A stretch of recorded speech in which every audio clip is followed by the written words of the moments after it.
When you think about it, the word Lego, it pretty much is childhood for so many of us, right? But the story of Lego isn't just this happy straight line to success. Oh no.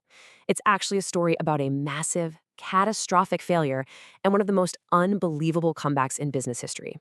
Okay, let's get into it. I mean, how is that even possible? It seems crazy to even think about today. But just a couple of decades ago, the company that basically defined creativity for generations of kids was right on the verge of total collapse. The story of how it all went wrong and how they clawed their way back is a fascinating lesson in knowing who you are. Just look at this number. Let it sink in for a second. By 2003, Lego was drowning in $800 million of debt. Sales were in a freefall, and the company was literally weeks away from going bankrupt. This wasn't just a little slump. This was a full-blown five-alarm fire. So to really understand how they got into that mess, we've got to rewind the clock way, way back. Because Lego wasn't born in some slick corporate boardroom. It was forged in the fire, literally, and built on a foundation of just pure, stubborn perseverance. So picture this. It's the Great Depression, and a master carpenter named Ole Kirk Christensen starts making simple wooden toys just to survive. He calls his little company Lego.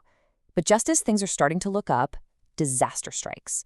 Right in the middle of World War II, his entire workshop burns to the ground. Everything. Gone. And this is one of those moments that defines everything. Faced with total ruin, Ole Kirk was ready to give up. I mean, who wouldn't be? But he felt this huge responsibility to his workers, and he just couldn't do it. So he made a choice. He decided to rebuild. That single act of resilience, right there, became a core part of Lego's DNA. And get this. The name itself is like something out of a movie. Lego comes from the Danish phrase leg godt, which means play well. Simple enough. But in this crazy twist of fate, the founder later found out that in Latin, Lego means I put together or I assemble. It was like a prophecy hiding in plain sight. Okay, so after rebuilding from that fire, the company is back on its feet. And this is where the next generation steps in, with an idea so powerful, it would turn Lego from just another toy company into a global force of nature. This was the idea that would completely change the way we think about play. Talk about a eureka moment. Ole's son, Godfred, is on a ferry chatting with a toy buyer. And the buyer complains that all the toys out there are just one-offs. There's no connection, no system. And for Godfred, a massive light bulb just goes off. He realized the future wasn't just in making toys, it was in creating a whole system of play. So the billion-dollar idea was all about that one word, system. He wanted every single Lego piece ever made to be compatible with every other piece, past, present, and future.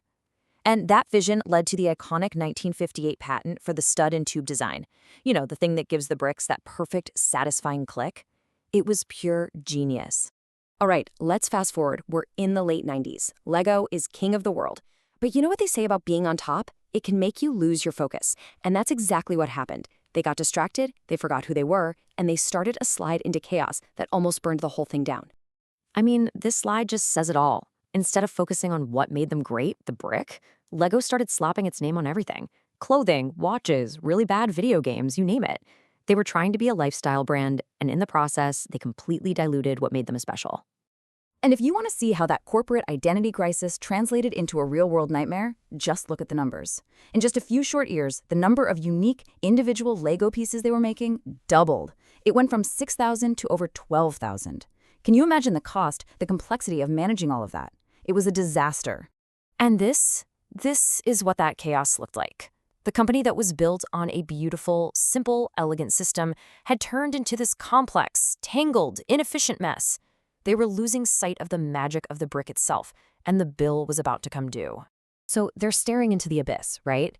About to go bankrupt. And they do something totally radical, something they've never done in their history. They bring in a CEO from outside the founding family, a guy named Jürgen Vig Knutstorp. And his mission was simple, but it was brutal. Save the company by reminding it what it was. Knutstorp's plan was basically shock therapy for the company. He sold off the Legoland theme parks. He took that insane number of 12,000 unique pieces and slashed it back down to 6,000.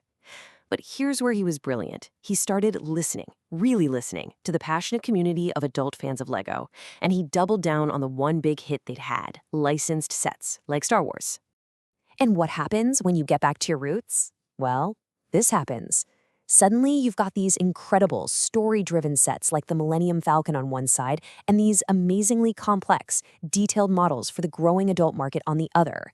Lego stopped trying to be everything and went back to being the best at one thing. You see, the new strategy was about realizing they weren't just in the brick business anymore. They were in the story business. By teaming up with huge franchises and even creating their own, like the Lego Movie, they became builders of entire worlds with that simple, perfect brick right at the heart of it all. So from the absolute edge of disaster, Lego didn't just survive. They came back stronger and more successful than anyone could have imagined. Let's just take a second to appreciate the unbelievable scale of what they've become today. Think about that for a minute. For every single man, woman, and child on Earth, there are an estimated 62 Lego bricks out there. The global reach is it's mind-boggling. And okay, here's a wild piece of trivia for you.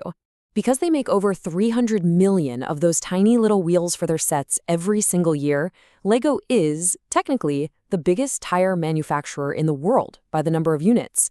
How crazy is that? But this final number, this might be the most important one of all. This is the secret sauce. Their manufacturing molds are precise to 5/1000ths of a millimeter. That insane obsessive precision is the reason a brick made in 1958 still fits perfectly with one you buy today. That commitment to quality, that's everything. So what's the takeaway from all this? In the end, the story of Lego is this incredible lesson. It teaches us that even the biggest, most beloved brands can totally lose their way.